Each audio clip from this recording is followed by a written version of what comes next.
Bonsoir à tous, ravi de vous retrouver pour votre journal de 18h et on débute avec la hausse des tarifs de l'énergie qui n'a pas fini de peser sur le quotidien des professionnels comme par exemple les agriculteurs. Il faut donc trouver des solutions pour réduire la facture d'électricité.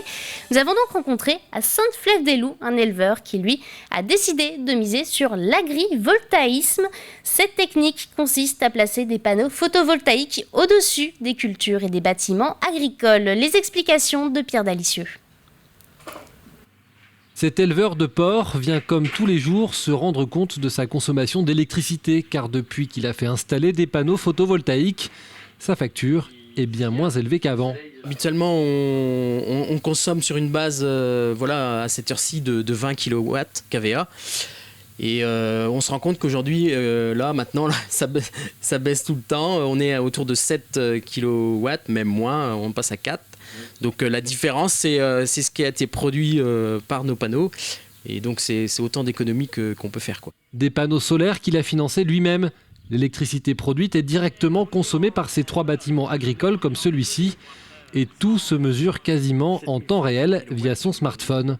Aujourd'hui, on a un pic vers 9h30 là, jusqu'à 8 kg de production jusqu'à 8 kW. Bon, on est une journée un peu couverte, donc il y a moins de production. Bon, comparé à hier où on avait des pics autour de 14 kW, une journée très ensoleillée, donc il y a eu une belle production de 644 kW. Ici, la facture annuelle d'électricité est de 30 000 €. Avec cette installation, l'exploitant n'en paye que les 2/3. Une démarche qui devient de plus en plus courante et qui va s'accélérer dans les prochaines années. À l'heure actuelle, sur la Vendée, on a, on va dire, 1 millier d'exploitations équipées de photovoltaïque. Et pour répondre aux enjeux demain de l'État, les enjeux de production d'énergie, il faudrait que l'on multiplie ce nombre d'exploitations par 4 d'ici 2030. Dans 8 ans, pour atteindre cet objectif. Les autorités veillent tout de même à ce que cette pratique ne vienne pas grignoter les terres agricoles.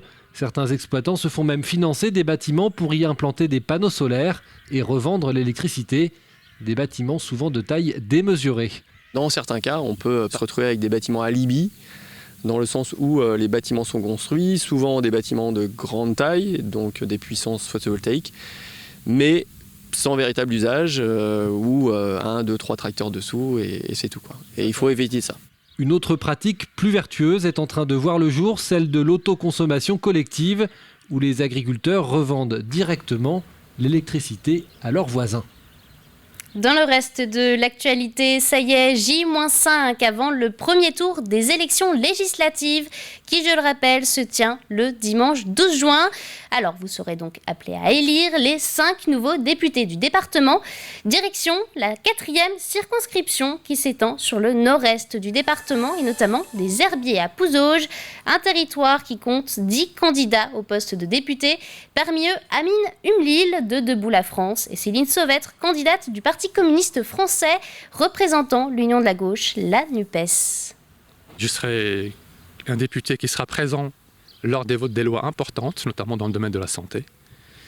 Je relayerai les messages des concitoyens et non pas mes propres opinions.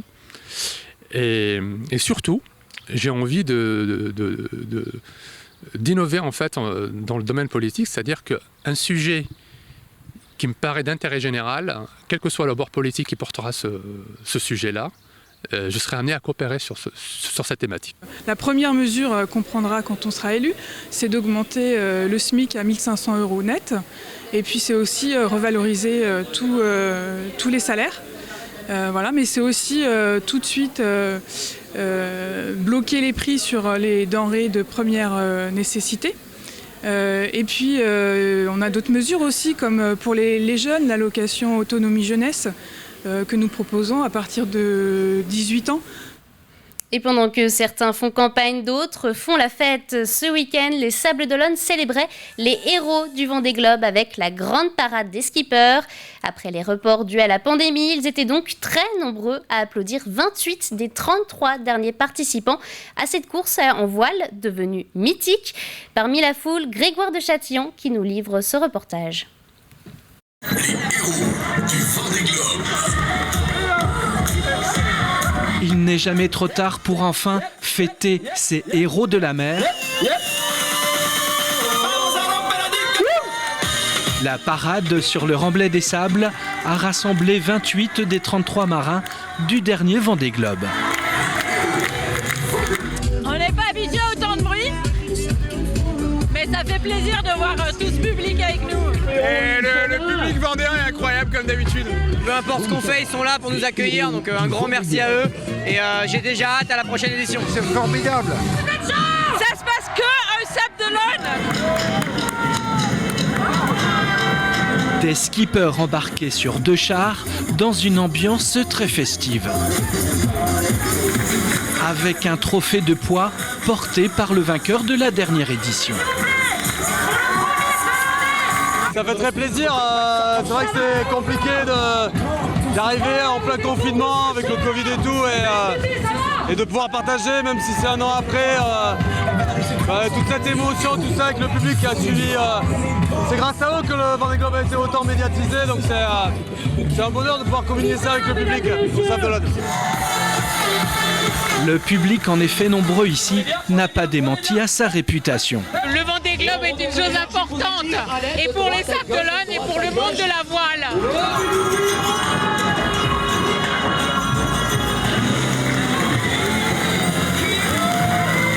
Et on leur donne de l'amour et des ondes positives, s'il vous plaît.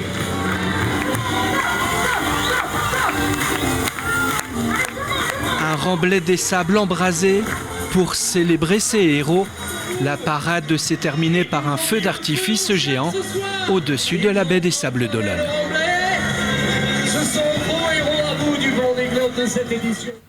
Autre événement à retenir de ce week-end, le semi-marathon des Olonnes. C'était dimanche, une course à pied qui a réuni 2300 athlètes sur le remblai des Sables d'Olonne. Soumis à de fortes bourrasques de vent, les athlètes ont tout de même terminé la course avec en tête Mélodie Julien, gagnante de la course féminine. Du côté des hommes, c'est Nicolas Navarro qui remporte la compétition. Après 1 heure et 4 secondes à fouler le bitume, il nous livre ses premières impressions. C'est vrai que j'ai été seul assez rapidement en fait. Je suis parti sur les bases que je voulais, donc on s'est retrouvé à 2, puis dès le deuxième kilomètre, 2-3 km, je me suis retrouvé seul. Donc ça a été une course non pas contre les autres, mais plutôt contre le vent en fait.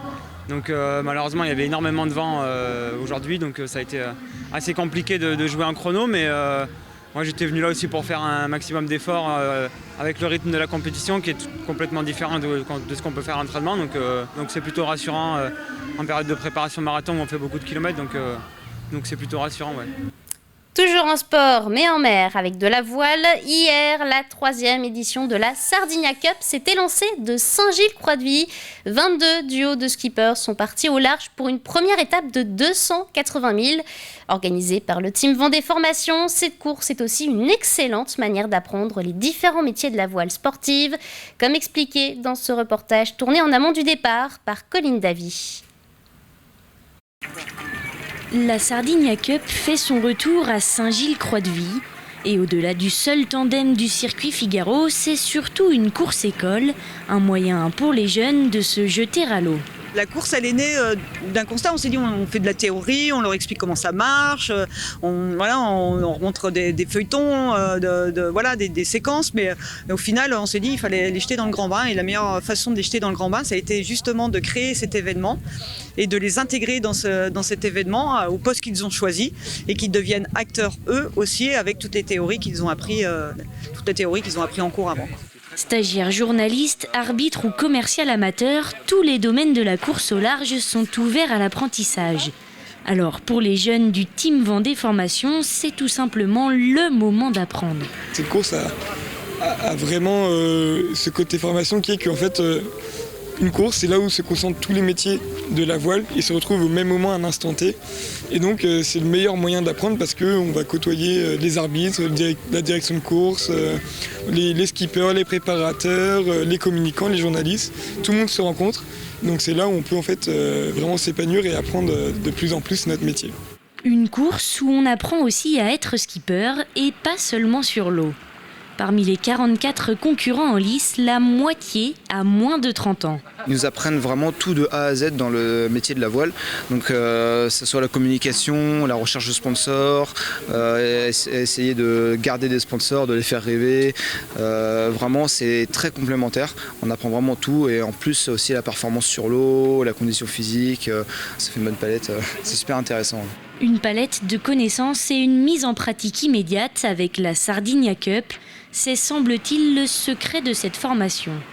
Les skippers sont partis ce lundi direction Figueira da Foz au Portugal pour un retour sur la côte vendéenne prévu samedi 18 juin.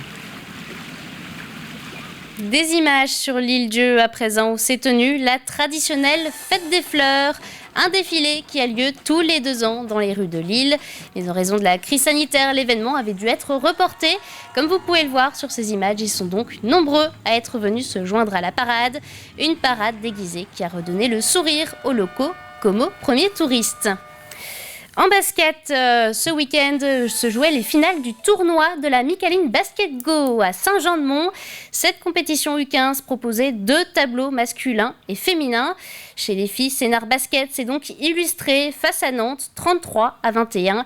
Chez les garçons, c'est le JSF Nanterre qui conserve son titre face à Challans 49-42. C'est la fin de cette édition. Merci à tous de l'avoir suivi. Prochain rendez-vous avec l'actualité vendéenne, c'est demain matin à partir de 7h avec Diane. Et je vous souhaite une très bonne soirée à tous.